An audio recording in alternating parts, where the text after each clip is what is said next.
Anh em mình biết sung sướng là như thế nào anh em? Sung sướng là như thế này này anh em. Đó, anh em mình nghe không? Để xuống anh em mình kéo cái đường rãnh thôi. Và anh em mình nghe tiếng ngo là anh em mình thấy đã tay chưa? Anh em mình gọi là thợ máy hòn mít á, thì anh em mình nghe cái tiếng này là anh em mình đã thấy được một con máy chất lượng như thế nào.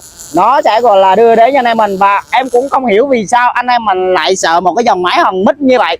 Vì một cái dòng máy hòn mít nó sẽ gọi là đưa đến cho anh em mình rất là dễ hàng trên sắt hộp mỏng nè. Còn nếu mà anh em đụng chạm vào sắt hộp dày như thế này á, thì anh em mình chỉ cần chuyển đổi qua chế độ hồng que thôi. Và tầm giá con này đang cực kỳ rẻ cho anh em mình có thể gọi là đầu tư và sử dụng nữa. Anh em nào đang có nhu cầu, anh em mình để lại cho em cái comment nha.